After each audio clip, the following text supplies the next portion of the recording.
and got it. And let's go to you guys. And that way. I had you on better on portrait. Right, so here we go. And excellent. There. Done. Okay, so we are started now. Extinct British animals. So I just want to know if there is any news from anybody today even. Anything you'd like to say, Henry? Any news? I spotted the sale of a Henry III gold coin that was found. Its value technically is £60, but went for 600,000 odd. I was absolutely shocked with the price of that. I was really shocked. A solid gold coin, and it was worth the value of a terrace house in London. And I just thought that I was actually shocked by that. It goes to show, doesn't it, the rarity of even English coins. When I use the word English coins, what I'm trying to get at is that we're struggling to find evidence of native coins for Cymru, Wales. They did exist. We've got evidence that some princes did issue coins, but they're completely scarce at this minute. Where there will be some found in the future. We've got, however, even coins of English kings can be very, very, very scarce, and whether there's half a dozen of those coins in existence, I would be surprised. And I just want one gold coin, and apparently it showed the truest likeness of an English king. So we're talking about the reign of Henry III. It is what we're talking about, the 1120s or something like that. Oh no, we're not talking about a lot later. No, Henry III was the father of Edward I. So we're talking we move that on, don't we? So yeah, that's right. So we're talking about, he died, so we're talking about 1250 odd, aren't we? So 1272. That's right, he died in 1272, didn't he? At 9:15. No, that's a myth, right? It was a Wednesday at not 9:15, 9:45. That's the mistake that's always been made in the translation. Shut up, you tart. Anyway, we had a bit of gander there. Anything you'd like to say, Goff? No, you said there's a lot of talk on the TV this week about Hadrian's Wall. Has anybody noticed? Unusual amount of programs and articles.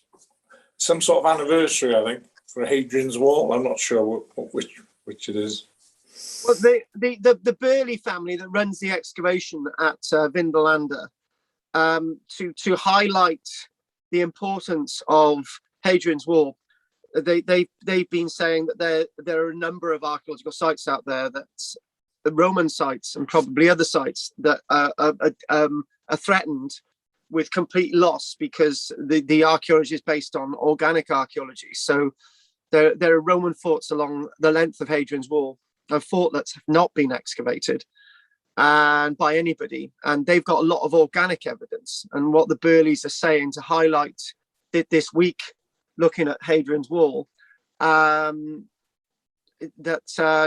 we've got to start working on these sites where you've got this organic evidence before it dries out, because lots of our upland areas which are in peat boggy landscapes, such as where Hadrian's Wall is, called Northumberland, is actually threatened with drying out. So this is one of the things. But yeah, you're right, there's been a lot of Hadrian's Wall stuff this week. Yeah. So let's go without further ado, and further ado about nothing. So I've just got to do something a minute. I've got to there we go. You know, that's so much better when my thingy's not wandering around. So what do we know about extinct British fauna, extinct British animals? And maybe we could actually say extinct British flora as well, but we're just focusing on the animals. immediately what we would say we don't have any wolves anymore, and we don't have any bears anymore, and then we don't have any lynxes anymore. We don't have any oryx anymore. We definitely don't have any woolly mammoths. The list of animals that we find that were present within our landscape, within the layers, is quite a long list. What we do see is that some of those animals that are extinct are animals that didn't go extinct 2,000 years ago, 3,000 years ago, are animals that become extinct in the past few hundred years. And one point I kept making on Tuesday, I sounded like a woke socialist. On Tuesday, I was saying about we can't blame humanity for the loss of all these animals. We for example, I would have said in the past that when Britain became isolated as an island 8,500 years ago, at the start of the Neolithic, when we became disconnected because of Dogland being flooded, I used to argue that the woolly mammoths left around that were wandering around Britain, and the great Irish elk, for example. You could have argued, for example, that those beasts become trapped and isolated and were hunted to death by human beings. But then you've got to look at the practical argument that that would have meant that the only few thousand human beings in Britain would have had to have gone deliberately out hunting for these mammoths and these great elks, taking casualties anyway rather trying to kill them. And that just doesn't seem feasible. And what we do see, which probably led to the extinction of some of this megafauna, as we call it, weren't human beings, were actually trees. Because trees, as the trees would populate bigger and greater areas of Britain, and the irony is that the trees would populate bigger and greater areas of Britain. In fact, practically all the landmass of Britain at one stage, even the upland areas like the Snowdonian, the Brecon Beacons, and the Cairngorms, all those types of areas. The irony is that the dung that was left behind by these great megafauna were actually attributing to the increase in tree cover across Britain. So I'm not gonna really say, when we go through this list, it's quite a long list. This is why I didn't want to show many images, and we're not going to go through every single animal on the list. I might say this animal, then go to this one and do a bit of an explanation. So we look at a few images, and I want to show you this 3D stuff that I suddenly found on Google today. I was just shocked. I just thought, why didn't I know about this before? So we'll look at the images, and that's where we're going to start. And then I'll go through my list. And then at the end, we look at a list that's been prepared by one of the wildlife charities in Britain, which talks about reintroducing these animals, and then me saying it's probably not a good idea. And I'll at the top say that reintroducing lynxes alone is not a good idea. If you're going to reintroduce a lynx, you've got to reintroduce the wolf, and if you're going to reintroduce the wolf, you've got to reintroduce the bear, and if you're going to reintroduce the bear, you've got to reintroduce the beaver. So you can only reintroduce animals if you reintroduce everything. And there's one point about this which is very, very clear, and I know this as scientific proven, that you've got to reintroduce all this flora and fauna if you're going to reintroduce any species. They tried this out in North America, and what they started to see was that as soon as they started to reintroduce a wild cat, they needed to reintroduce some other species, because the wild cat was wiping out all the existing native species. So you had to introduce another animal to deal with the wild cat. And you had to reintroduce this ecosystem. So this is what we've got proven in North America. You can't reintroduce one species. And the other thing as well is, when we've tried to reintroduce the humble European tree frog back into Britain, because it was a native species at one stage. I didn't know this. I didn't know we had a native European tree frog. When they tried to reintroduce it, it just wouldn't work, because all the insects that this animal used to live off are now gone. And they would have population spurts, and therefore nothing would eat the tree frog, meaning disease, and that would wipe out the population anyway. So we've got to be very, very careful. And the other point as well is I went into a local place recently to get some bales of straw. And when I went in to get some bales of straw, the farmer's wife, she cornered me in a shed, actually, and she said, what do you feel about what do you feel about kites? And I'm very aware that I've got a kite buzz flying above my place every single day, right? She said, it's terrible. We've got kites, and we don't have the other animals to deal with the kites, and we've got loads of kites everywhere, and we've got loads of buzzards everywhere. What do you feel about that? And because she's a farmer, and I know how farmers think, and I'm basically half a farmer now myself, I'm thinking, well, obviously, if I got a kite and it grabs one of my chickens, then I've got one less chicken. And if we've got a lamb, then it might kill a lamb. And we see this wonderful thing that we've got buzzards and kites, but we've got nothing out there to deal with it, right? And you've got to then be very, very careful what you do and what you don't do. And we certainly don't have the environment to reintroduce all these creatures yet. And if we did reintroduce them, they'd have to be on a park with a ditch around it. And no human could go into it anymore because we'd be ripped apart. So what we've got to learn is what's from the past. We've got to understand the past to help us understand the future. This is the point. And one thing that I have been told that I need to do is that next week I need to show online a timeline, the timeline that I'm using in my head, because when you do get copies of Ancient Britain, the timeline is going to be slightly different from the timeline in Ancient Britain. And so we need to show a timeline next week. So without further ado, without ado about nothing, let's just show you this. And let's start. And bingo. We go on my Facebook.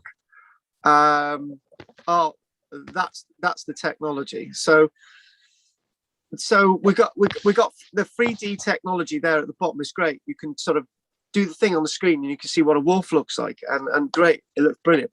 So what we do know, we know, for example, we've got an image of an Oryx. Now I would say that Oryx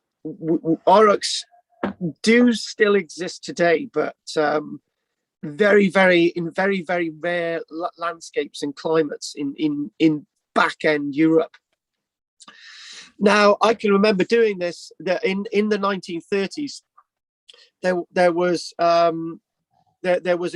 two brothers, and these brothers were funded by the Nazi Party to produce a pure breed of cattle that would have been which was so big and huge, and they managed to produce a herd of this. And I remember actually we did a class on this, and anyway, the herd went a bit wild after the Second World War, and people started capturing the herd, and now you've got little herds of Oryx in Europe, but they're not as big as the original Oryx that we do know would have been familiar species wandering around the whole of Europe. And this itself, you can see that they've got these massive horns.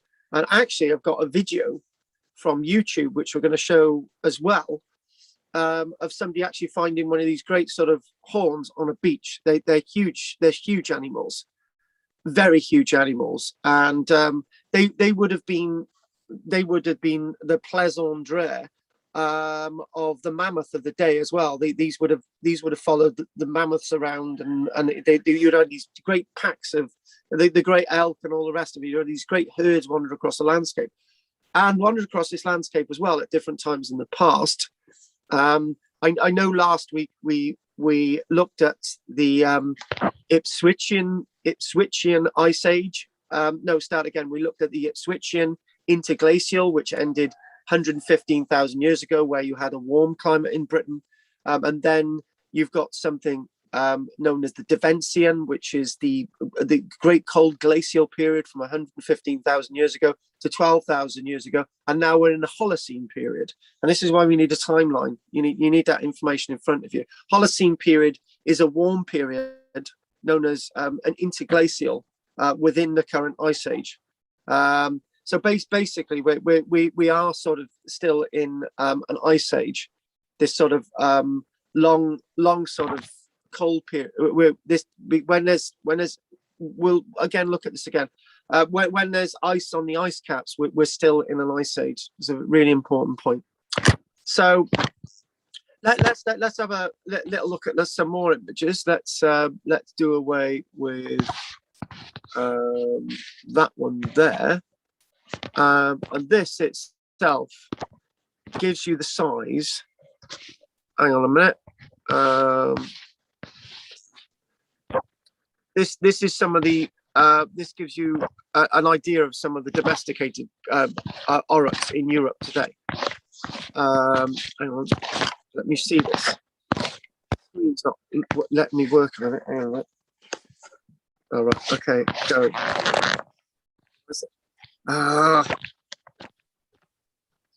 you guys still there? I've just got a screen frozen thing. Yep, still here. Still here. Enjoying the entertainment.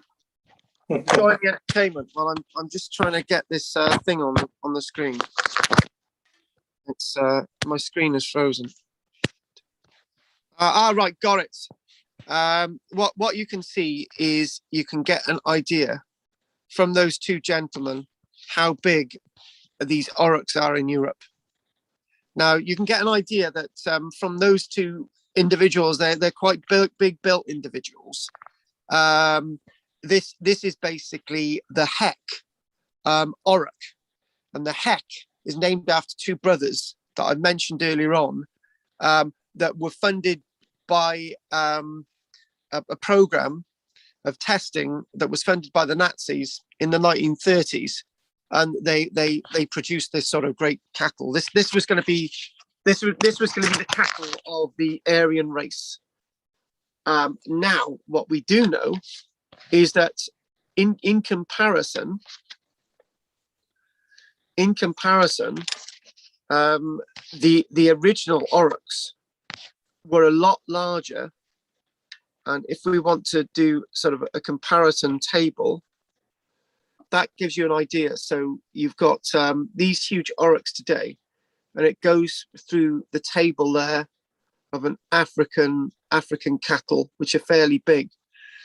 But if we want to sort of do a little bit of a comparison again, that gives you again an idea to an ancient Oryx to the Heck cattle today. So if we go back to there was an image, this one. Now this is rather interesting. I like this image because this is about 2 points. Now I showed this on Tuesday, that this very image.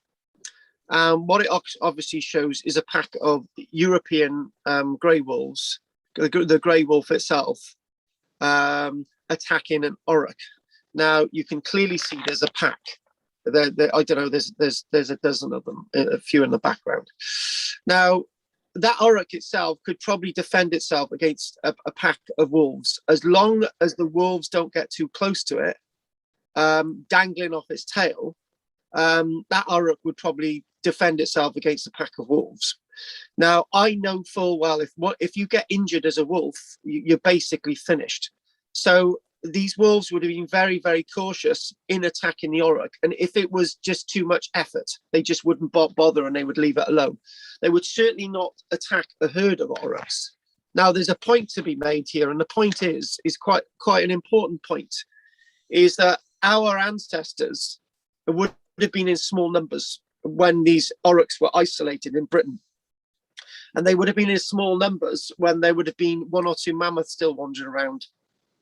And a point I would like to make is, if you've got a small number of Oryx and you've got a small number of mammoths, you're not going to be able to do anything about them.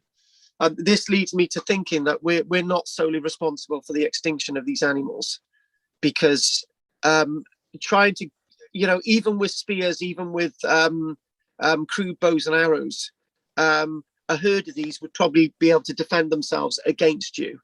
So this is the point I'm trying to make. So these extinct oryx, we're obviously getting the bones, and we actually understand them from an archaeological point of view. So what I'm going to do now as well,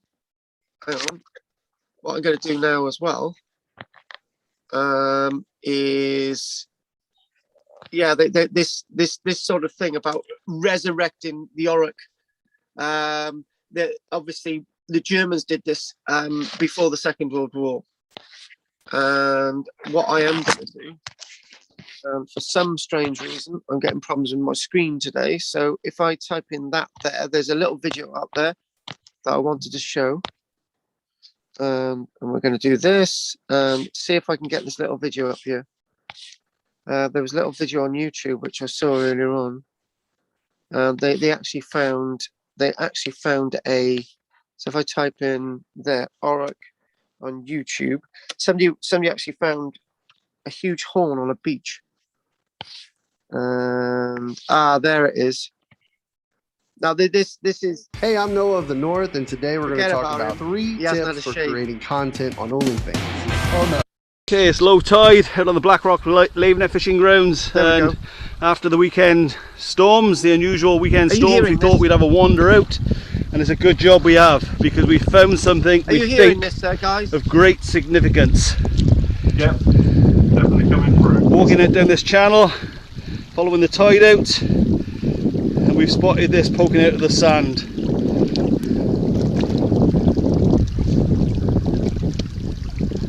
Pull it out, Rich, quietly.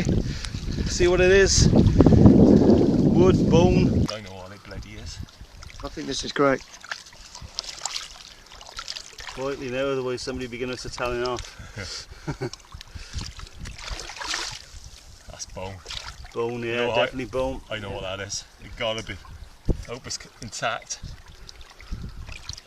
What do you reckon it is? Oryx. Oryx. What do you reckon? 6,000 years ago. I'm looking for one of these. Well, I've never seen one out here. Never. I've seen one in a museum. If it is an Oryx horn, that'll be thousands of years old. Yeah. It's odd. Yeah. I think this is brilliant. I'll loose it up, Rich. Suspense is killing me. Well, the storm must have washed this bank down. We've walked this area numerous times.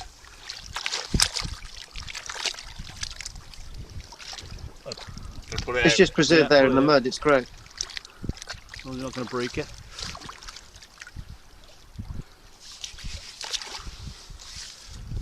Crikey, The technology of having an iPhone, guys. You wouldn't be able to film this a few years ago. Definitely an Oryx there. There it is. It's out. That is unbelievable. It's complete for the look of it. Ah, look at the size of this. Now you can get an idea, guys, Look at the size of this. how big these Oryx were. Look at that. It's an Oryx. That's incredible. That's an Oryx horn. To carry something like that, Oh, you need a big skull. I've never in my life seen anything like that. That's thousands of years old. How we survived in this sand is beyond me. We've walked this area dozens of times just on our fishing grounds, and today, It's heavy. find of a century. The century. Oh, we never ever live to see another one. Definitely not. Wonderful, wonderful find on the Blackrock Lavenet fishing grounds. We're In gonna the have to. summer, it just didn't happen. We're gonna have to dig by you. It could be the rest of it down there somewhere, hopefully. Wow. Hey, you're gonna have to watch it, mind. Tide. Yeah, Tide. I know, we're right on the limit now. 5 minutes and the tide is turning, we got to nip back. Oh, great reward considering what's happening with our fishing at the moment. To find this, it cheered us all up no end. The size of it. It's huge. I tell you what, guys, isn't that amazing? Yeah. Wow. You know, to actually have somebody there, and you know they've found this Oryx horn. It didn't actually say, but that was off the North Wales coast. Right. I know. Black rock. No, it did. Hang on a minute. He did actually say at the beginning of the video. Did anyone catch it? No. Hang on a minute. I would like to know myself. Hang on a minute. Just have a quick look a minute. Oryx, YouTube. It won't take us. It won't take long. Oryx YouTube. Right. So it's that one there. See if there's anything in the description. There's not. Discovered off the coast in North Wales. So if we do that again, it does say at the beginning of the video. Leaving net fishing grounds. Okay, it's low tide out on the Blackrock leaving net fishing grounds. And after the weekend, leaving net fishing grounds. Okay, it's low tide out on the Blackrock leaving net fishing grounds. And after the weekend storms, the unusual weekend storms, we thought we'd have a water fishing grounds. And after the weekend. Okay, it's low tide out on the Blackrock leaving net fishing grounds, and after the weekend storms, the unusual weekend storms, we thought we'd have a wander out, and it's a good job we have, because we found something we think of great significance. No other detail, unfortunately. Walking into the storms, the unusual weekend storms, we thought we'd have a wander out. No idea. After the weekend storms, the unusual weekend storms, we thought we'd have a wander. No, that is absolutely brilliant. I think it's great to actually get something like that. So anyway, the next one, we've got this Eurasian Lynx, and this is that huge wildcat that they've started reintroducing. And we know of the extinction of this animal, and we will go through that in the list. But that is what a lynx looks like. Now, when I was doing my sort of little bit of research today, I come across this, and what you can do, you can click on that there, right, and you can actually get a 3D wolf. Isn't that great? This is the 3D technology which I said today. So this is that Eurasian wolf that would have existed here at one stage. And I've never seen this. There's lots of animals at the bottom there you can actually get, such as, if we click on this one, we can get a brown bear. Now imagine coming across something like that wandering in one of our woodlands. There he is, wandering along. I think that's brilliant. There he is, going all the way up there. Look at his head. He's looking for you, Henry. Isn't that great? I think it's absolutely brilliant. So that's extinct in our environment as well. Great toy. What's that? A great toy. A great toy, a great cuddly toy. What other ones have we got on here, which I could probably get? Hang on, more animals. See if I can type in, because I found this earlier on, because I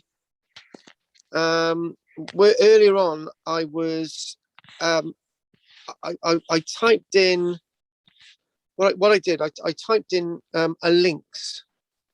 And you could actually see what a Eurasian lynx look like. Oh, there we go. This is a Eurasian lynx. Now this used to be a popular sight in Britain. It's great, isn't it? Imagine being met with something like that in a woodland. They have actually got the sound. I think this is, you know, as a teaching end, this is brilliant. He's just going to pounce on you, Gob. Great, isn't it? No, it is actually brilliant. And do you know what I'm going to try, right? I only come across this just before I started, and I thought, well, I wanted to play with this a little bit more. I'm just going to see now, right, if we can possibly, if we can go off and, hang on a minute. Let's just give it a go. So I'm just going to see if we can get a woolly mammoth. I don't know if they've done a woolly mammoth on this, but I'll just give it a go. So a woolly, right, see if we can do a woolly mammoth. I don't know. Is it there? No, have they done one? Google hasn't done one yet, so maybe we should write to them and just tell them we want you to put this on Google. But yeah, I thought that was brilliant. And again, back to our links. Amazing. It's brilliant. Anyway, stop my play thing now. So I thought that was great. So if we got any animals to look at in the future, I think that's the technology that we will actually go with. And obviously we were talking about woolly mammoth. Now one point is, this is a very, very important point, right? When you look at lots of the literature about the woolly mammoth, it usually says that the last woolly mammoths coming over to Britain were about 14, 15, 16,000 years ago, right? I completely disagree with that. And the reason why I completely disagree with that is because we find intact mammoth skulls being dredged up from the Doggerland Bight, either on this side of the Doggerland Bight or the other side of the Doggerland Bight going over to Denmark. Now, if you're going to get intact skulls of mammoths, it means that when Doggerland was flooded, these mammoth skulls must have been lying on the surface. They weren't buried in the deep muds, and that would mean that these mammoths must have been alive sometime around the time the Doggerland Bight was flooded. That makes very logical sense. And we don't have to dig for these things. They're just washed up on the shoreline. So, mammoths themselves are part of our fauna that did exist, that undoubtedly did exist when human beings were disconnected from Europe. Not for the first time and not for the last time, 8,500 years ago. And I say that 8,500 years ago was the beginning of our Neolithic, and lots of archaeologists disagree with that, but it's a good break. You start a dating time from when you were isolated from Europe. So this is my start of my Neolithic. So that's 8,500 years ago, and that's 6,500 years BC. Which is a nice time to begin your Neolithic change, and then the Neolithic lasts until around 2,500 or 2,100 years BC, which is 4,500 years ago. So that's your mammoth, and then what I'm going to do is I'm now going to leave our lynx, and I'm going to go and I'm going to give you some nice, interesting spiel. So you can just watch me and not look at the images. So there we go. And then after that, I don't even know what time we started, guys. So I think we got into it about 22, didn't we? So just keep an eye on the time. So let's get into this.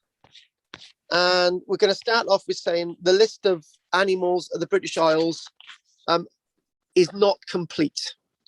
Right, the list of extinct animals, the British Isles, any animals that were in Britain of any past period is not complete, whether they're with us today or extinct.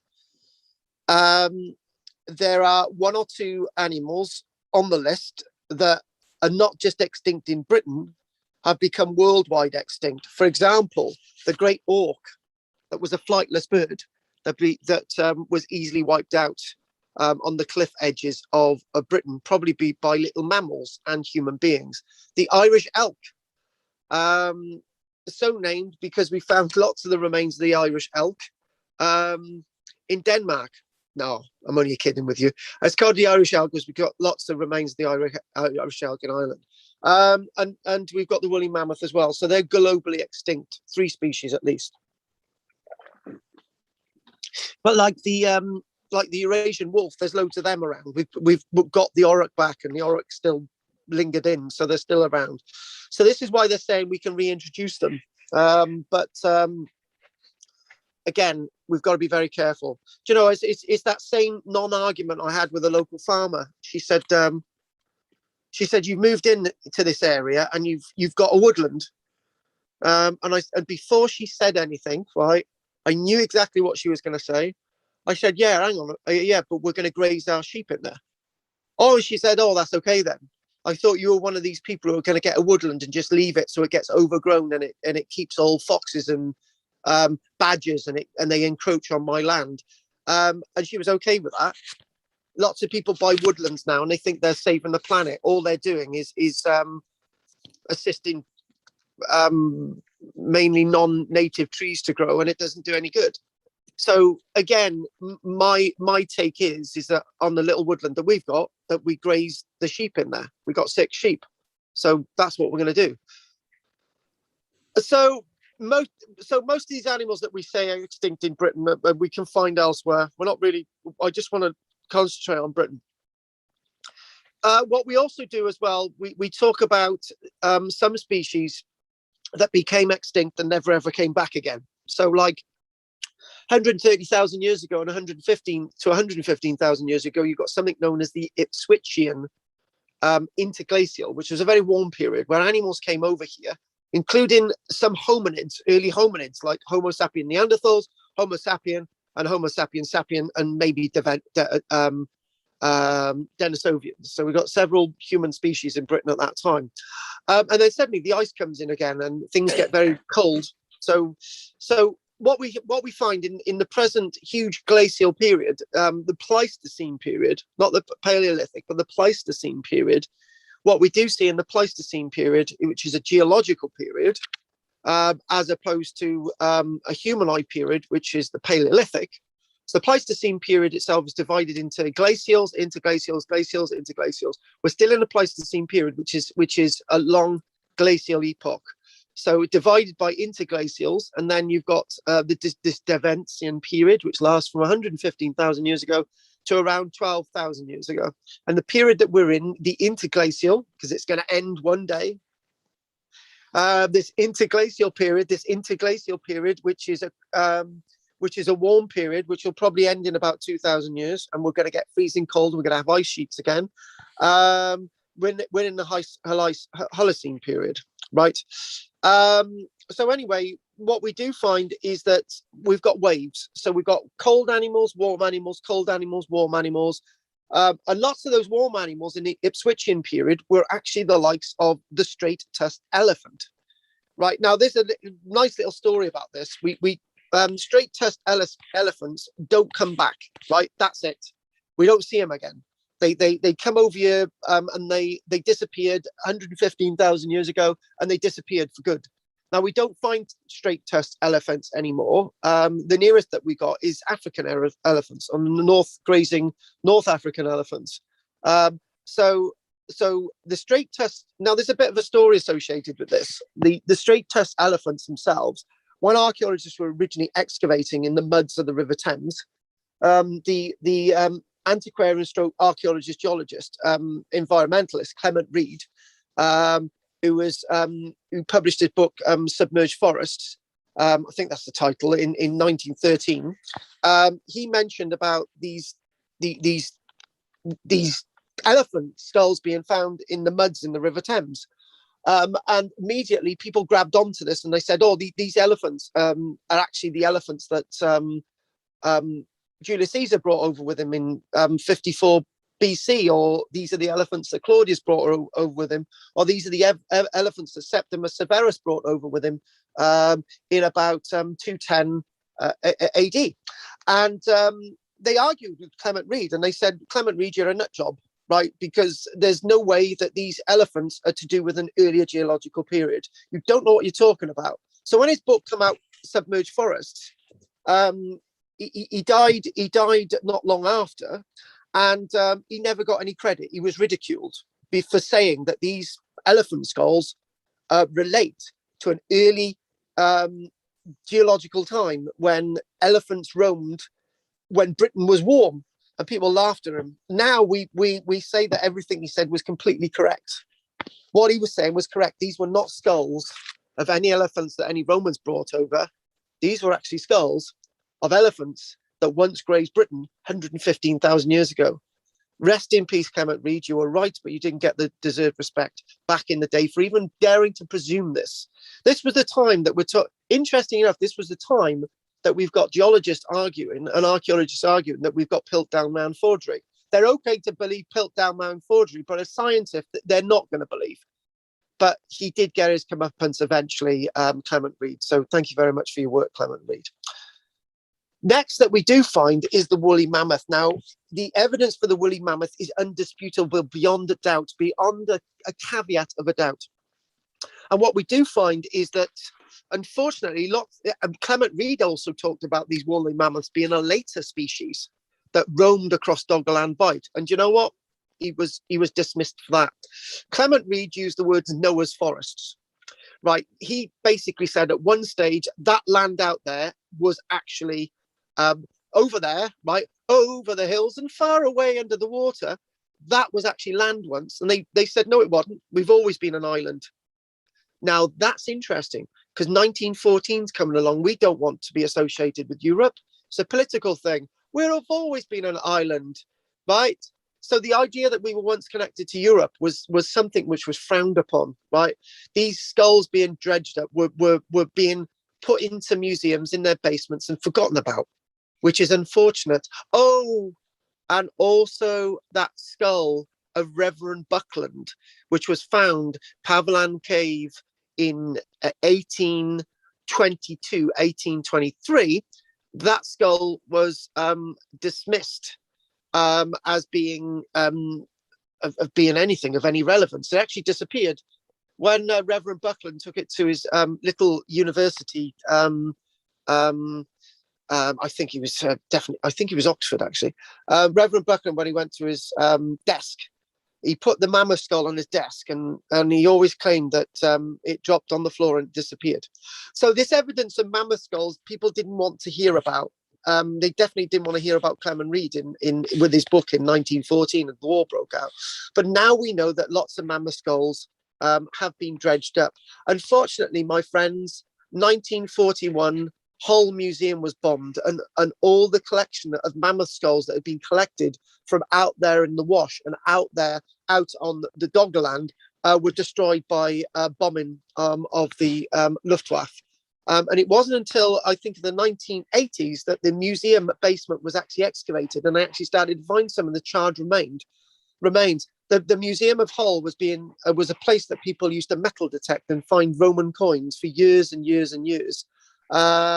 Nobody chose to sort of excavate it and bring all this stuff up and actually try and save some of it. So any mammoth skulls and stuff that may have bombed the bombing, most of it was rotted away, but some of it did survive. Anyway, so the mammoth itself, the debate is that the evidence tells us that mammoth did exist at least until 8,000 years ago in Britain, like the Oryx, at least 6,000 years ago from that little video that we got earlier on. We'll go with that date. Nice one. And then what we do find is that in Britain, we do find the remains of the Barbary macaque. Now, we do know that the Barbary macaque may have become extinct in Britain about 115,000 years ago, but that was in a warm period. Now, in this list is a hominid that I don't like being in this list, Neanderthal. Neanderthals never become extinct. We are partial a descendant of a Neanderthal. So anyone who says that Neanderthal is a species that become extinct, is one of the fauna that become extinct, that's not in my list. I'm not putting that in my list. Now, what they're starting to do is they're reintroducing a species that is causing a little bit of havoc. It's known as the Eurasian beaver.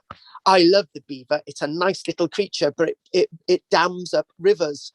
And the beaver, is great having beavers, right? But there's nothing feeding upon them. Where a lynx would attack a beaver and sort of keep its numbers down. You've got Ireland and you've got river systems in Britain that now have beavers being introduced. Now, up until the last beaver being reported in Britain in 1526, and the pelt's obviously quite valuable at that stage, it still had some predatory predators that fed upon the beaver, like the wolf, like maybe a couple of bears. And so if you're going to reintroduce them, you introduce the wolves, you introduce the bear and the lynx and everything else. So I've said that bit. So we did have beavers here in Britain until 1526. Now, what we've got is a cold-loving animal that was not really suited to Britain, lemmings. We had the Arctic lemming and the steppe lemming. Now, the Arctic lemming and the steppe lemming were dependent upon cold conditions. Now, we know from the archaeological evidence that sometime around 8,000 years ago, at the time that the land bridge disappeared, lemmings themselves disappeared. So it's really interesting that we've got another cold-loving beast, two species of the genus Rodentia, so the rodents. They become extinct 8,000 years ago. Do we blame human beings for that? No, we are not. How dare we even blame human beings for that? There's just no. We're not going to go out killing all these little lemmings. So now, what we do have then. Now, we've mentioned these a few times. Now, the reason why these are important. Voles. There are a number of species of voles that become extinct in Britain. Different species, different adaptations. And when we were looking at the archaeological data from Boxgrove, the reason why we're doing these today is because they mean everything to the lectures that we're going to be doing. You've got different species of voles that have become extinct, and two more recent ones that have become extinct over recent times, telling you about climate change. And we're going to chuck another one in here as well, just to keep you up. The narrow-headed vole become extinct about 8,000 years ago, again, simply because of the loss of the land bridge. Maybe this vole was more akin to dealing with wetland areas which were more sort of submerged and some boggy and marshy, rather than the landscape that was rising from the depths, i.e. the flooding and the water level rising. The other thing as well is we've got another vole becoming extinct, roughly 500 years AD. So in the period of the Anglo-Saxon era that we so call it, the period of Arthur, we could also call it, 1,500 years ago, the root vole become extinct simply because lots of the areas that the root vole would live in, places like Norfolk, were being drained, and it was not suitable for the root vole, so they become extinct. But naturally, lots of these species that we're saying, other than me mentioning them, we do know that they are in existence in Europe. Now, very interesting. When we excavate, when excavations have been undertaken at Pavlan Cave, and when we do Pavlan Cave, you will note that I trash the evidence completely. I believe that evidence of cave hyena was planted in that cave from other caves. But what we do find is there's evidence of the cave hyena in existence at Pavlan and a few other caves in Britain. But they become extinct around 32,000 years ago. Cave hyena is sort of used to cold conditions, but not, my damnable, excuse my language, the bloody cold conditions that would have to come after that. Even after 32,000 years ago to about 20,000 years ago, it got very, very cold in Britain. And the temperature, I know it was cold in that Devonian period up until 32,000 years ago. But what we do find is it got so cold that winter temperatures were -40 all year round. A bit like the feeling of people that you get when you go to Barry, really cold. So 40 degrees C in the winter months. In the summer months, you'd be lucky to get -5 or -6. So it was very cold here if you're lucky, folks. If you're very lucky. What we do find is, I always say the temperature back then was always -20% than today. So whatever temperature that we get now is -20%. You can get temperatures in Britain up to about 10, 12, 13 degrees minus. So if we use that as a rule of thumb, any temperatures that we get today are -20 if we look about 20,000 years ago or in excess of that. Now, what we've got is we've got the extinction level of the Arctic fox in Britain, but not across the rest of Europe. By the way, the cave hyena becomes extinct worldwide because it's not really suited to the type of warm conditions or cold conditions. It's a middle transitional creature that can deal with sort of that middle bit, but not anything above and anything below, which is the temperature, which is the temperate conditions that we find on the planet today. we actually find the Arctic fox, which is found elsewhere, but that actually becomes extinct at the time that the ice is melting. Is really started to melt about 10. We got ice melting in Britain from 12 to 10,000 years ago. Hence, we need to get this time chart into you next week. So the Arctic fox as well. That becomes that moves. It becomes extinct from Britain. So the population moves south into the Alps and the Scandinavies that are basically used the conditions that it's used to. So it moves away from Britain. It becomes extinct here. So 2 interesting species here. Very interesting. Now you've got something known as the cave bear. Now the cave bear, not the normal brown bear, which we know still exists in Britain for thousands of more years. We do find something known as the cave bear. And the cave bear itself becomes extinct in the very, very cold period, roughly just after 20,000 years ago, about 18,000 years ago. We don't really know much about the cave bear. It becomes extinct worldwide. So the cave bear disappears from our fauna list of Britain about 18,000 years ago. Basically, a cave that is a bear that's living a lifestyle as the humans were living back then, being very much used to cave habitats. It could be that maybe the cave bear become extinct because of human intervention, but that would mean that humans would have had to have been in residence in every single cave in Britain, which is probably not possible, which isn't possible simply because there would have been inaccessible areas to humans, which were more accessible to cave bears. And the other thing as well is there are cave systems in Britain full of archaeology that we still haven't found today. So if we haven't found all those cave systems, how would our early ancestors have occupied all of them as well? A very interesting one on this, we would associate the lion with being a sort of warm African type creature. We do actually find evidence of the cave lion up until about 32,000 years ago, the same date of the evidence at Pavlan Cave. So rather interesting there. The cave lion becomes extinct worldwide 32,000 years ago, particularly within a British context. Now, the next one I want to sort of think about is the brown bear. Now, that's very, very controversial. Very, very controversial. And the reason why that's very, very controversial is because of the archaeology. Now, we've got references of brown bears in Britain, 1600s, right? In literature. And if you look at I tell you what, right? If you look at any medieval document, it looking at theatrical performances or circuses or anything really, you always see a token bear there somewhere, right? You see a token bear, right? Now, the problem is with this is it showing native British bears or brown or black bears? We're talking about a brown bear in a British context, but some of them are black.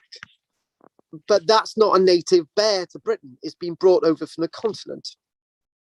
So the date for the extinction, do we go with the date for the extinction of the bear in Britain in the 1600s, right? Or do we go with an early extinction rate date sometime in the Anglo-Saxon period? Or are all those teeth and are all those bits of bone associated with bears found in Britain? Do they all associate themselves with our own brown bear? Now, this is a really intriguing, massive question. And actually, I've done the article that I was going to do at the end in connection with that, the brown bear. Now, we've seen what the brown bear looks like. We know what a brown bear looks like from 3D. Great. Now, that's an interesting one. And actually, all the evidence of these animals on this list, right? Could any of this evidence be reliant upon human intervention? Probably not. I don't think we're going to bring over Arctic foxes, and I don't think we're going to bring over sort of lemmings.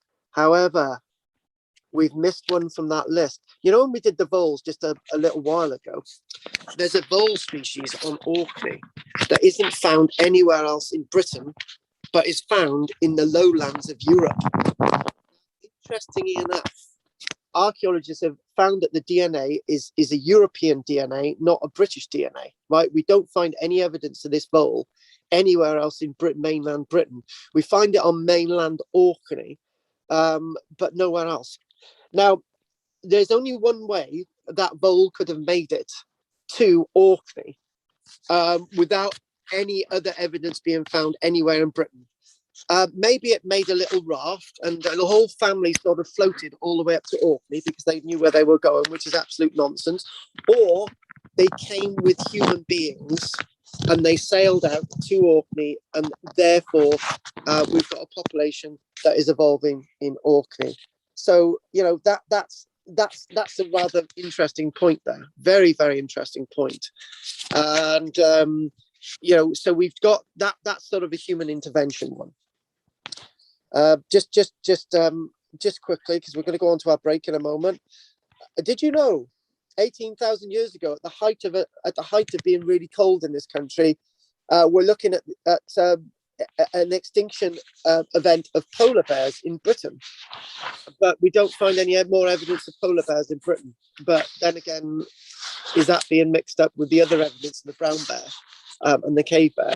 So obviously the polar bears still exist, but obviously not in the British context.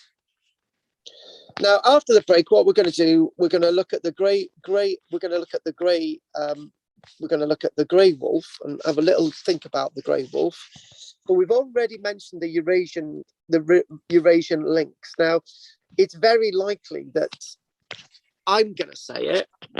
I'm not really sure on the evidence for this, but maybe the Eurasian lynx never become extinct from Britain. Maybe there was one or two numbers still up there in the Grampians that were never discovered. It's a bit like the pine marten. The pine marten was thought to be extinct at one stage, but populations were found.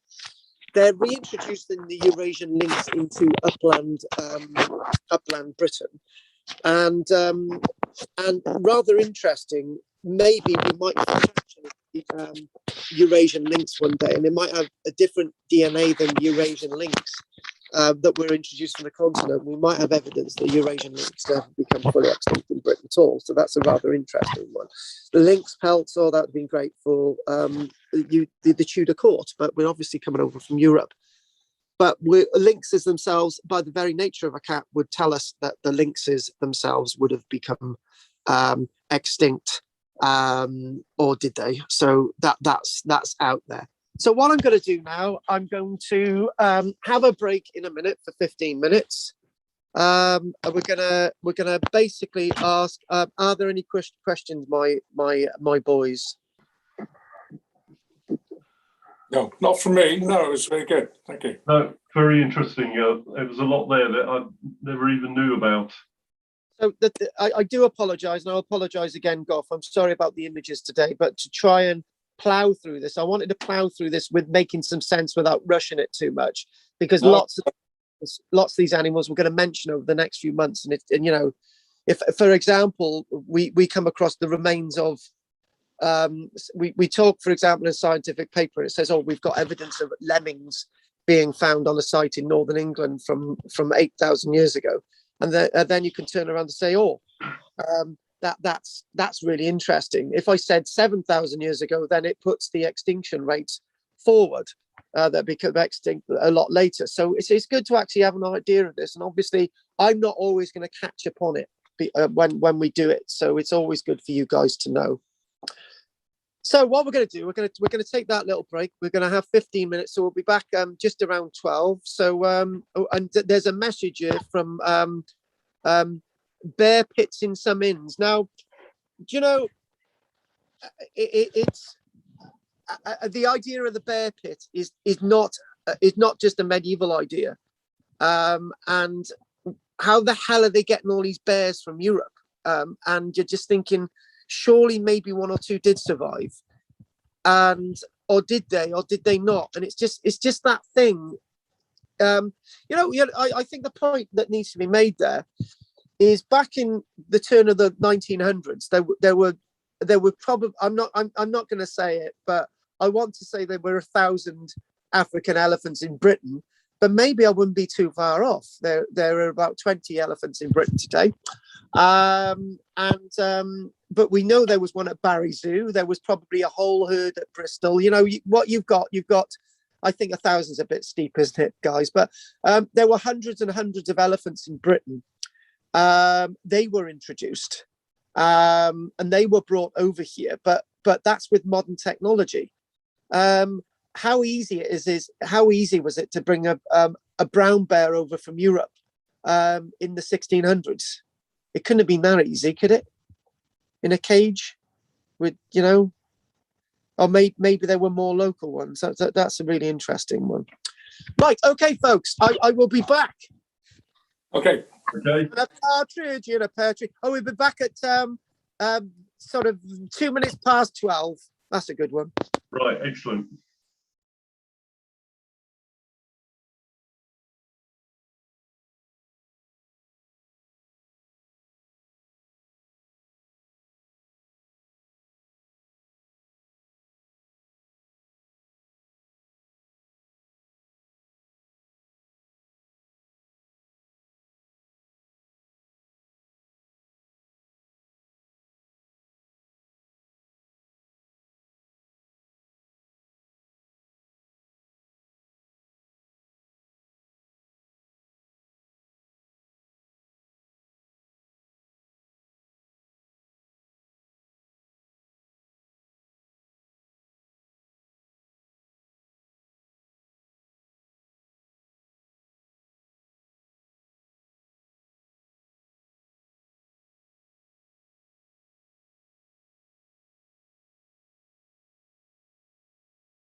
Oh! Whoa. Do you know what? I'm halfway there, guys. Halfway where? To nowhere.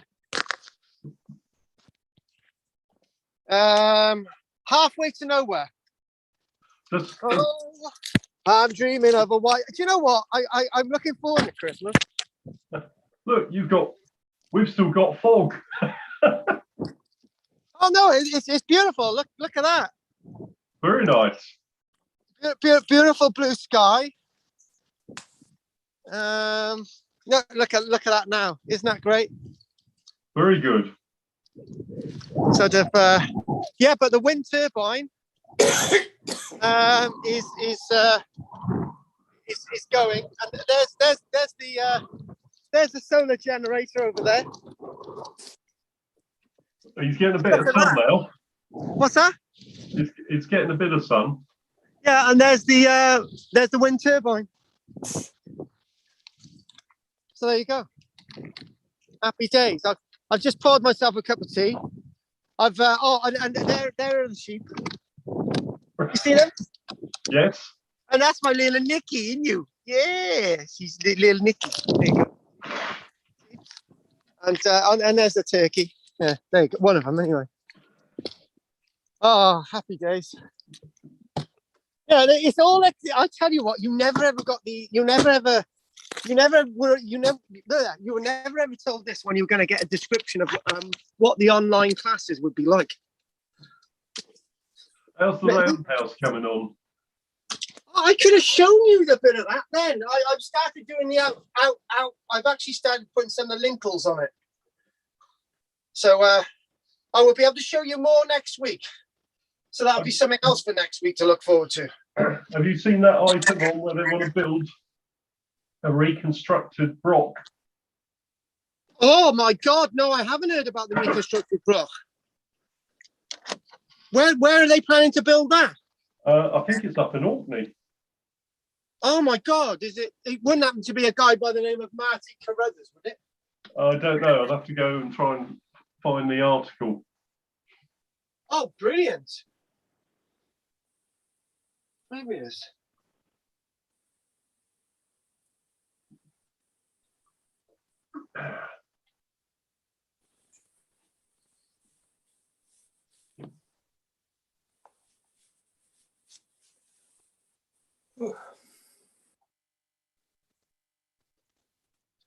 Mind you, but rebuilding a block would be a God, that would be a lot of work. That would be a lot of work. So, right, let's crack on. I'm just having a bit of the old Scottish shortbread because having a bit of shortbread is like the best thing ever. Do they have shortbread in France, Henry? I can't hear you. Sorry, it's banned. What, shortbread? Anything that comes from these islands is banned. That's true. That's very true. Rock project. Where? Caithness. No, that's in mainland Scotland. Caithness. No, that's going to be. How long are they thinking that's going to take to build the broch? I would estimate about 15 years. They're not going to build it next week. That's a lot of work. Oh. Well,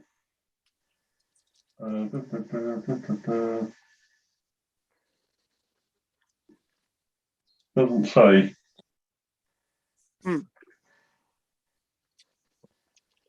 I would say with a group of volunteers, it's going to be very seasonable.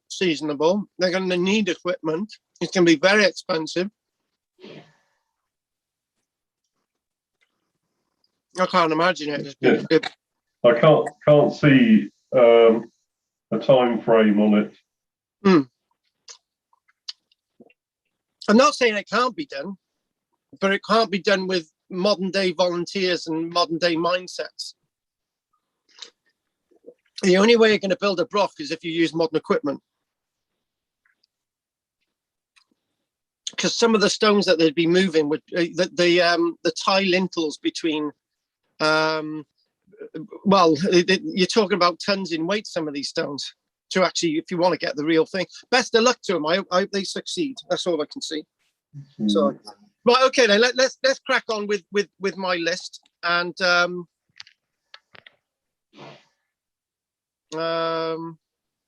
Boris Johnson won't resign.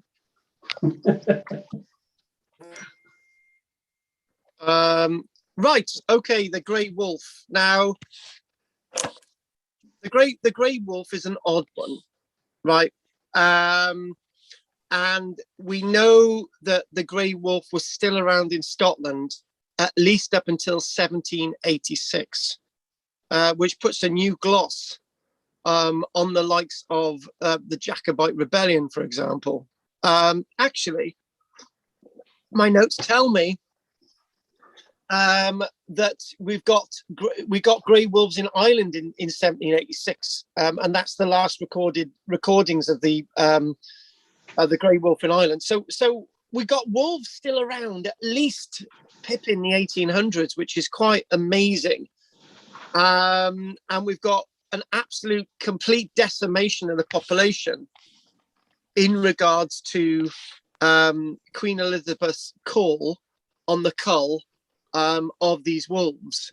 So whatever dates we go with, and we've got more or less the complete disappearance of wolves in Wales in 1166. Can I just mention that date, the 1166, right?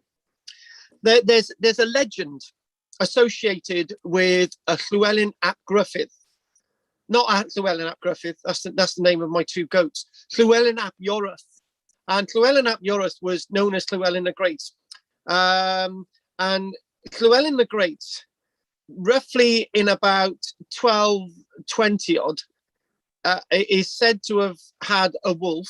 Is said to have had a wolfhound, and at Beddgelert.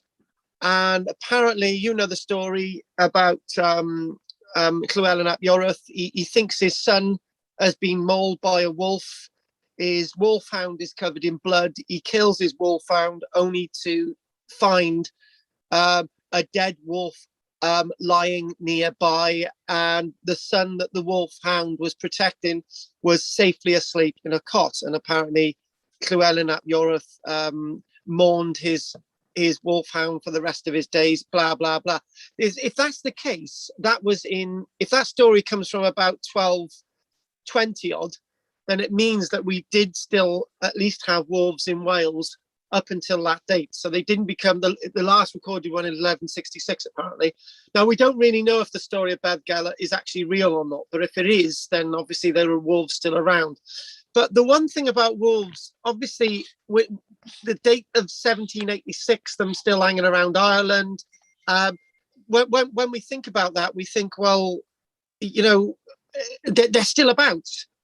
And this must have been a deliberate cull. And there was nothing out there protecting our grey wolves, and I'm very surprised that they actually survived so long.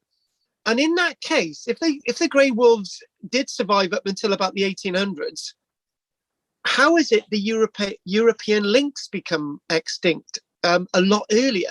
Surely lynx living in trees and amongst trees, able to hide, and they're very cat-like.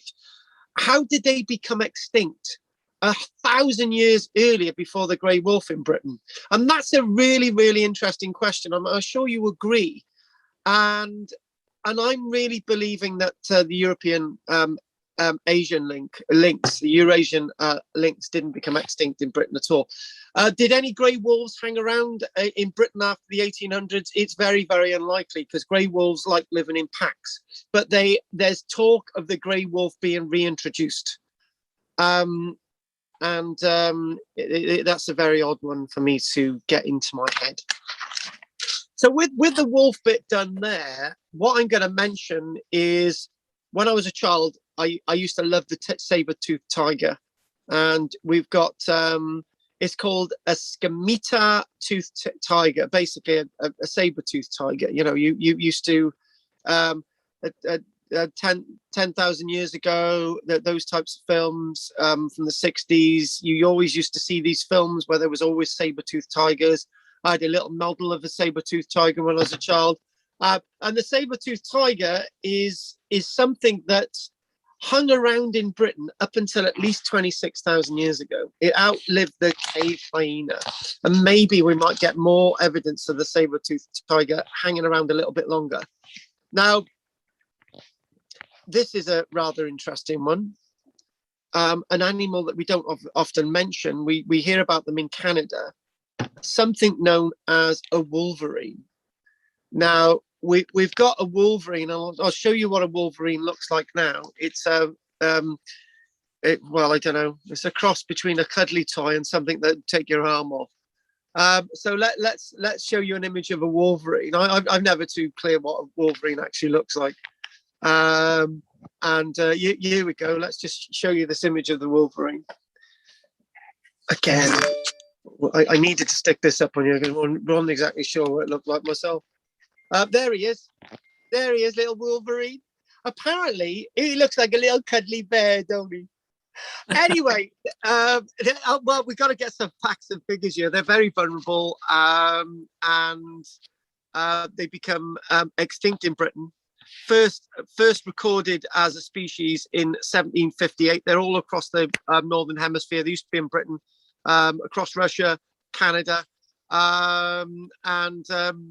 Just want some information on what a wolverine skull looks like. I'm sure that'll take your arm off. I want some facts and figures. I want to know. Oh, here we go. An adult wolverine. Here we go. Body length. So it was it's a meter long beast, a medium looking dog, and the average weight. Oh God, that's quite heavy, isn't it? 62 pounds.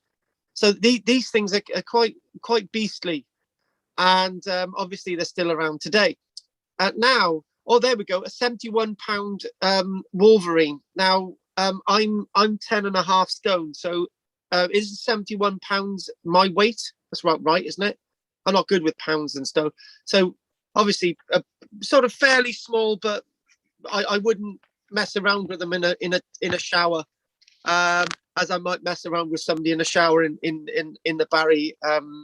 Anyway, so let's carry on. So let's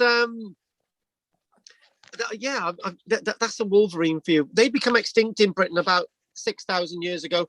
Why they become extinct, I don't really know. I don't really know much about wolverines at all, but they did become extinct 6,000 years ago.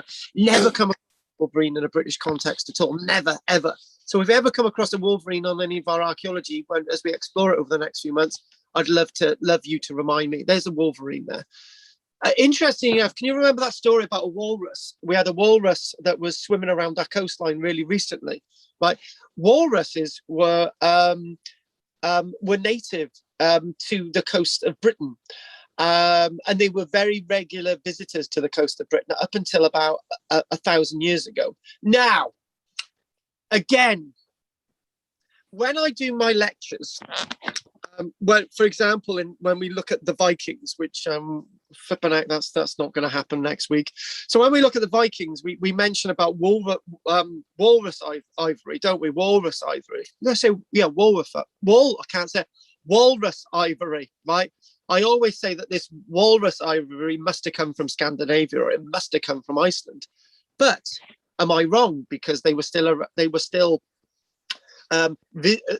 visible off our coastline on a regular basis, and obviously here in the summer months and so on, and I don't know, winter months or whatever, they're here, but they were regular visitors up until about 1,000 years ago. So whenever I mention walrus ivory, it's obviously from our own sources, at least 1,000 years ago. Now this is an interesting one. A European Ice Age leopard. A leopard? We used to have leopards in this country up until 32,000 years ago. Again, they disappeared. The leopard disappeared from our fauna. 32,000 years ago. I like the thought of that. Sort of a nice leopard, you know, I just think that's a really interesting one.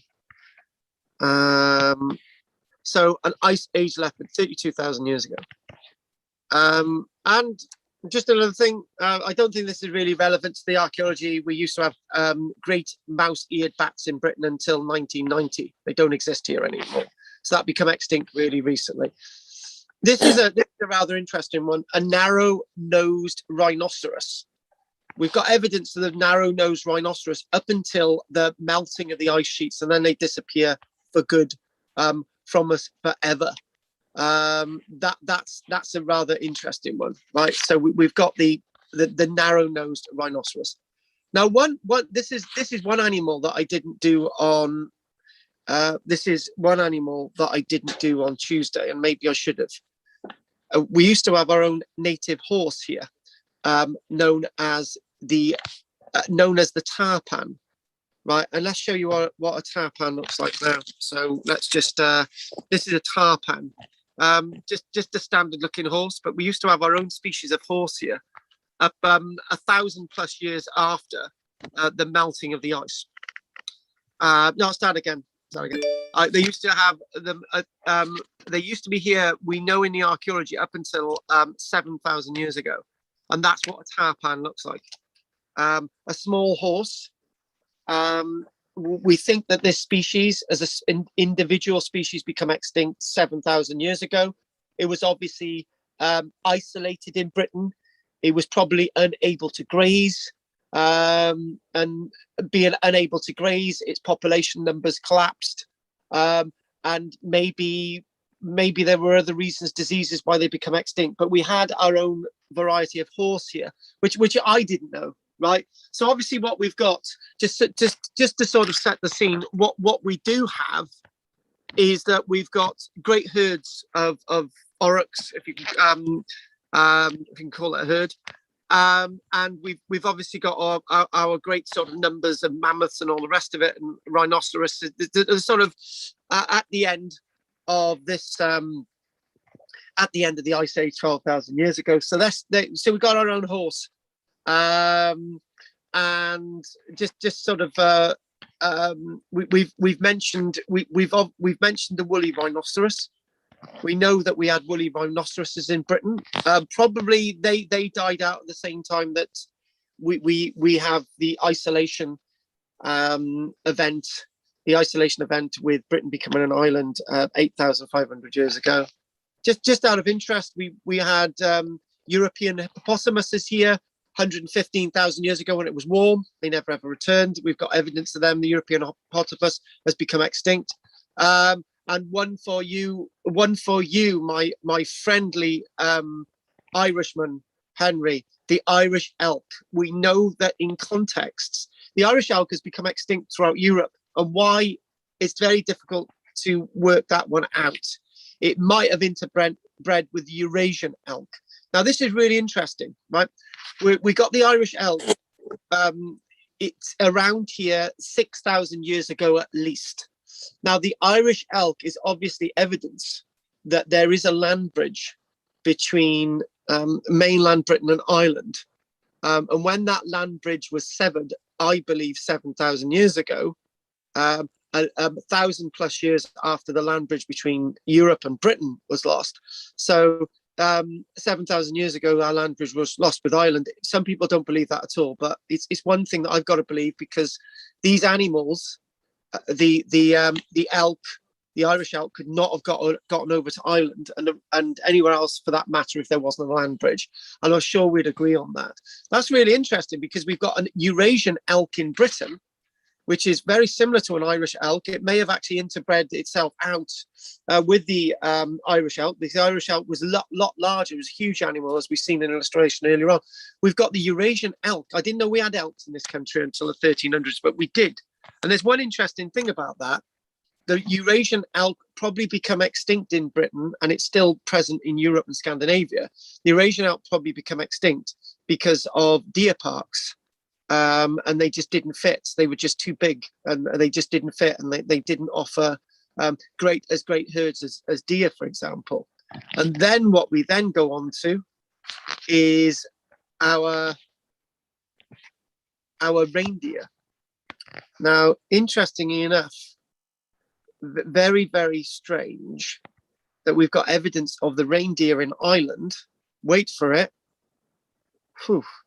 9,500 years ago. So again, that's obvious. You know, we must have a land bridge between mainland Britain and Ireland. There's no way that a reindeer would be able to swim over to Ireland unless there's something that I don't know. And the reindeer became extinct in Britain, mainland Britain, only 900 years ago. Why? It's probably the same reason, because we're now into having great forests like Savernake Forest. We don't want these reindeer grazing on the edges, and we don't want the elk grazing on the edges and so on. And then basically they become dispensed to requirements, and they probably bred themselves out, and we've just got deer. And that's basically what's happening. We've got something known as the Sega Antelope. We will mention that. We do mention the Sega Antelope that became extinct 10,000 years ago. And we have mentioned the Oryx. Now, the Oryx itself, we know that the Oryx are here. There's lots of evidence for Oryx. We've already seen it. Did Oryx survive beyond 6,000 years ago? The answer is yes, because what we do find is that there were Oryx in Britain and probably Ireland as well up until 1,000 years ago, but then they become extinct in Britain. And all the ones that we've got are the ones in Europe. So this is what we're talking about. There's talk of bison as well in Britain. We don't know when they are become extinct. And the last animal that we've got, on mainland Britain in this list is the wild boar. Now, the wild boar itself, an intriguing species, the wild boar, because it hangs on an island until the last minute. The wild boar more or less becomes extinct on mainland Britain until about the 1400s. Now, the examples of wild boar that have come back over to Britain have actually come over from Ireland. So they've been released in forests in the Forest of Dean, for example. So we do have wild boars wandering around in the Forest of Dean. But I would say that the wild boar is an interesting one.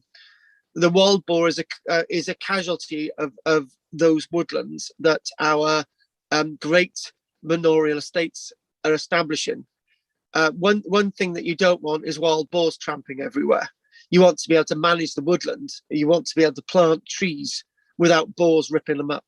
So it's likely that boars become, they weren't required anymore, and we just led the wild boars to extinction, and really fat, vicious little beasts. But obviously, they're very powerful things, boars as well.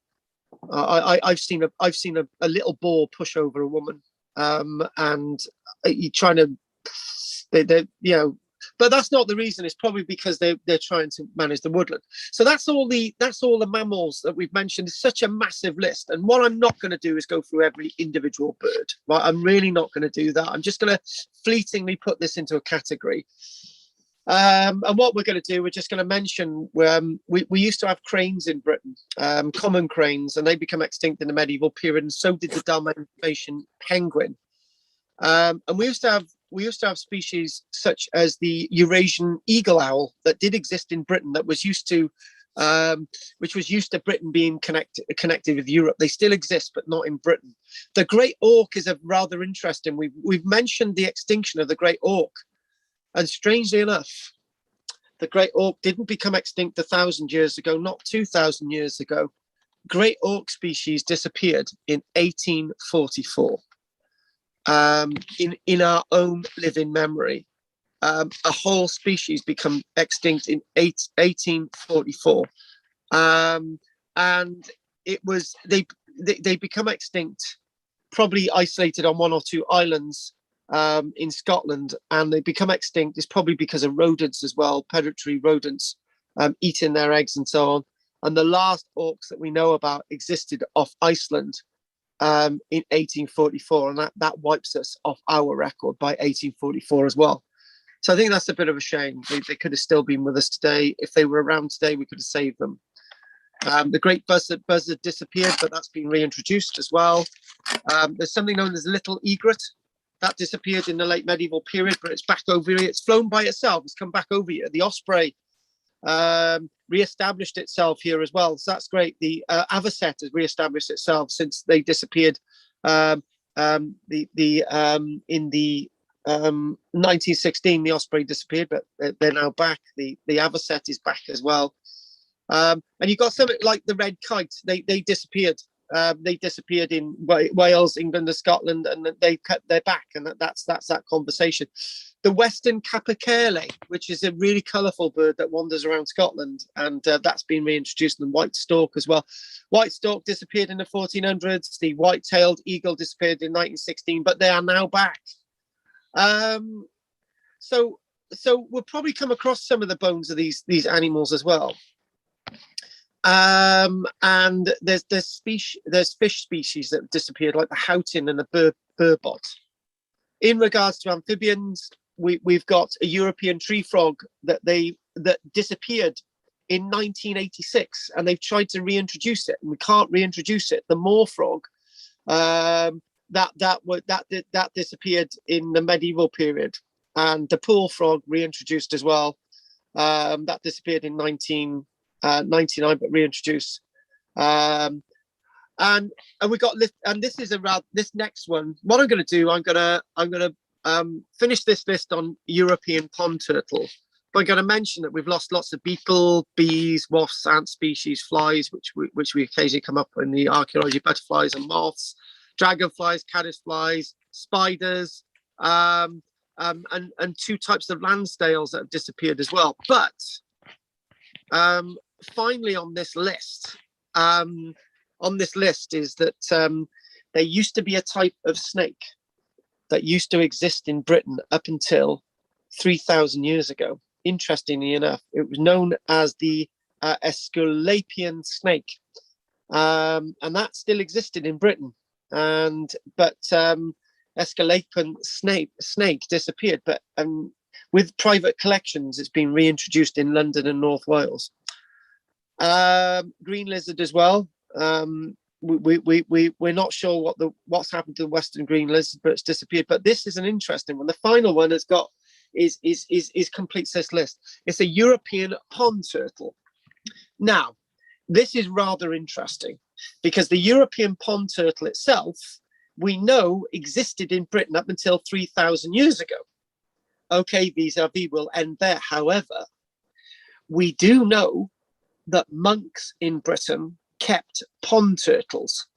Now, are these actually British European pond turtles, or are these turtles that have been reintroduced into Britain, into monasteries for their meat?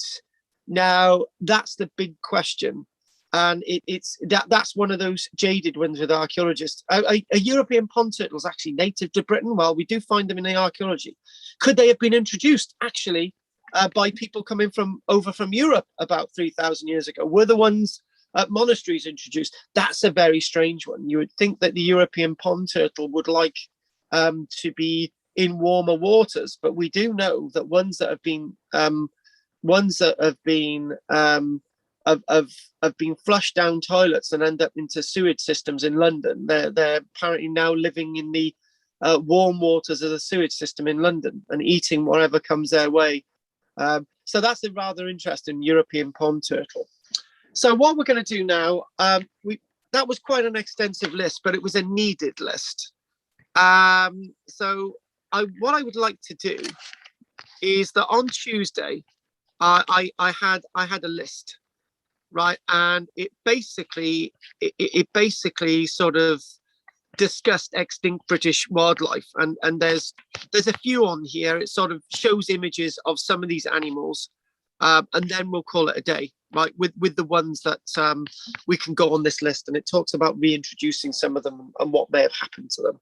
So that's what we're going to do, and we're going to just go with this, and let's sort of screen share And let's do that, and some nice images. These images at the end I forgot because I don't want him saying at the end that he didn't have any images at the end, so I just do it for him. Just got to keep him happy. Yeah. I don't want him to complain into people in garages saying he didn't like the lecture today. So so here we go, we can see this now. And Extinct British Wildlife, the Wildlife Trust. So a change in landscape. So this interesting thing about a change in landscape was brought in animals. So basically we've got a warm landscape 115,000 years ago, given over in Ipswichian period, given over to the Dalmatian period. And that ends about 12,000 years ago. We're in a Holocene period now, which is a warm period. So we've got a warm period at Ipswichian, cold period, and we're in a warm period, right? We're still in the Pleistocene epoch, Ice Age, because there's still ice on the ice caps. So the British landscape has been ever changing, and we can't always blame the extinction of animals to human beings. Maybe one or two that have been in the list, but I've not mentioned humans much. But changes in landscape, whether it's natural or indirectly via human beings, is one of those things. So, for example, if we had, if lots of those great grasslands existed today, we might actually see lots of these mammoths and maybe some of these Irish elk still grazing, but we don't have those landscapes today. But they were lost a very long time ago. This thing about a land bridge, animals moving back and forth between Europe and Britain and Ireland, that's a really important thing.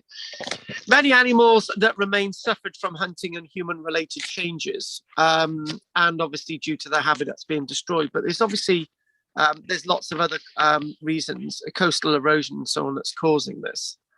So aurochs themselves, an ancient wild cow, huge curved horns, in densities in lowland areas, and maybe the aurochs were just sort of dispensed to requirements. They've been really described in the 1800s, 1879 this one.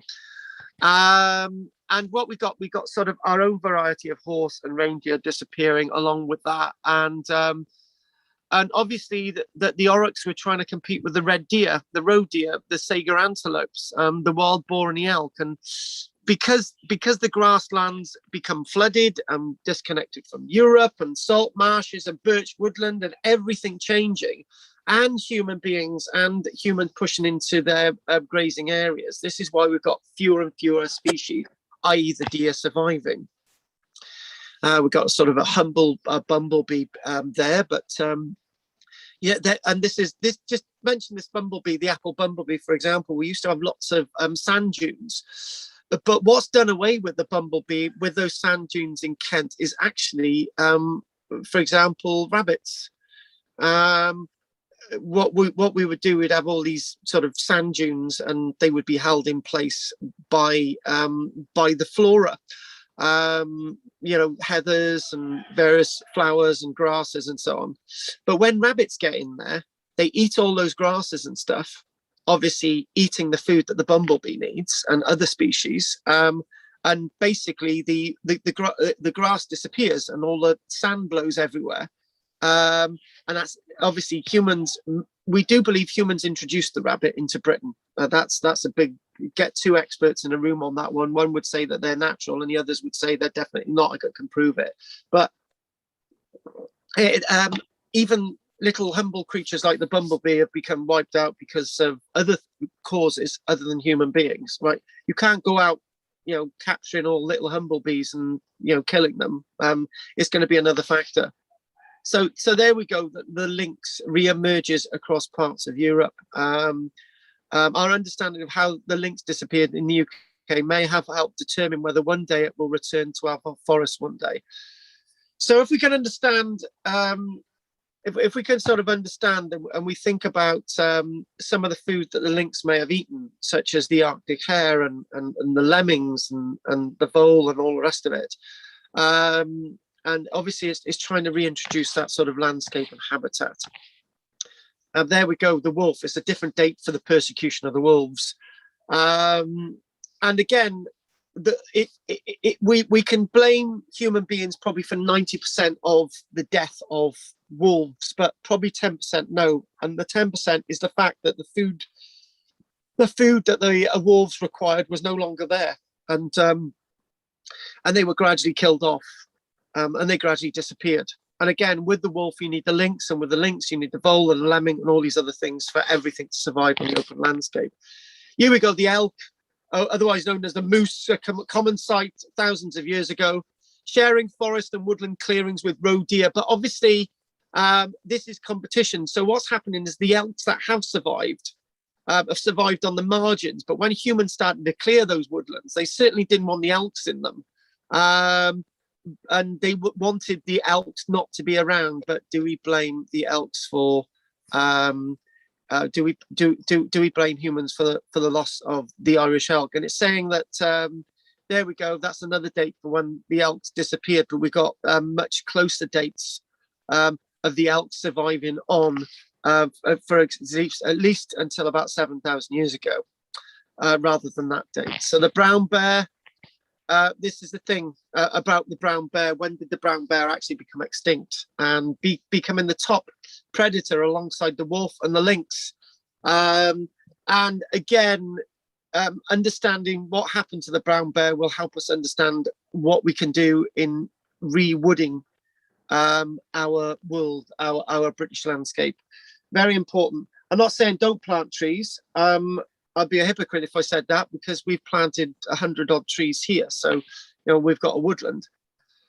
There's our great auk, still available on a silk kilter. Outer Hebrides, eggs were harvested and great auks killed for their meat and skins. The flightless birds were easy to round up on beaches and rocky ledges on the islands. The UK's last auk was killed in 1840. And obviously the last one in Iceland, 1844. And just 4 years later, the species became globally extinct. Shame on us. There's the great auk. There he is. Well, there she is. We didn't mention the bison earlier on because we don't have much evidence on it, but probably the bison disappeared at the same time as the mammoth. So again, the same fate. Great grey whale. I didn't mention that because I just felt a bit awkward trying to fit that in with the landward archaeology and what's happening with that. So the great whale completely lost 400 years ago. How's that happening? Hunting, again, a difficult one. And you've got the butterfly species going. We mentioned that earlier on, mainly in the 1800s. Dalmatian pelican, a pelican being in Britain. We've got evidence of the pelican being around here, but probably wiped out due to hunting and wetlands being drained and so on. Another date there, 2,000 years ago, that disappeared. We mentioned the pond, tortoise terrapin. It's sort of saying that we need a hotter temperature for this to sort of incubate its eggs. But the thing is, the temperature in the medieval period, where we're seeing monks who have got the European tortoise, terrapin, whatever you want to call it, turtle. The temperature was a lot warmer in the medieval period, so that would have been fine. Lots of beetles disappearing, and then we mentioned the white stork and its habitat, and the common tree frog. There you go. We know it was still here in the late 1980s, and it disappeared. Unsuccessful reintroductions of colonies in other parts of Britain have been doomed from the start, comprising different species of tree frogs or released into woodland rather than scrubland. So in other words, we've not been able to reintroduce that population. So what we're going to do, we're going to call that a day now, and I want to see if there are any questions. Are there any questions, Goff? No, it's very interesting. A bit depressing, though, isn't it? I think we've lost all these wonderful creatures, but there you are. Yeah, it was great. But again, not just to do with human beings. Again, stressing that one. So, yeah, it is a bit depressing. Yeah, it is very depressing actually. And some of the species, like the great auk, that we could have saved, and we chose not to. And we had the technology in the 1840s to do it. So, and obviously finding a tree frog, there are so few amphibians species in Britain that losing a whole species in the 1980s is terrible. Yeah. Well, I've got visions of some Syrian Roman soldier on Hadrian's Wall in the middle of the night listening to the wolves howling and thinking, what the hell am I doing here? Oh my God, yes. And do you know what? I really like that, because I felt that when you said it, because the other night we were here and we were listening to foxes in the distance, and that is a really eerie sound. Yeah. You put that, you have that as wolves, and you put lynxes out there, and you have the sound of bears and all the rest of it. It would have been absolutely petrifying. Bit like Halton Road on a Saturday night. No, it's not a bit like Halton Road. It is Halton Road on a Saturday night. Get your back straight. And Thompson Street. Thanks for that, Goff. And next week we will be doing a Swiss lake village. We're going to Europe. I know that's a bit later, but I want to do a bit of Europe next week before we get into the nitty gritty again. So anything you would like to say, Henri, before we stop?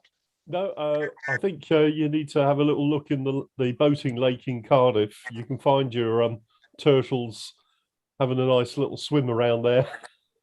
I think you're probably right, yes. Loads of them. And axolotls, turtles, everything's going to be in there. You know what it's like? Mother gets a child an axolotl, don't know what to do with it, let's put it in the lake. Yeah. No, very good. Enjoyed it.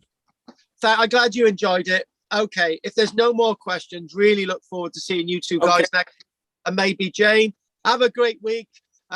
Swiss Lake Village next week. And if there's no more questions, Henry and John, thank you very much. I'll see you next week. Yeah, the blue sky has come out. So, yeah, exactly. Right, bye for now. Take care. Bye. Take care. Night. See you then. Have a good night. Anyway, thanks for liking and like and subscribe. Yeah, really appreciate everybody's support watching this.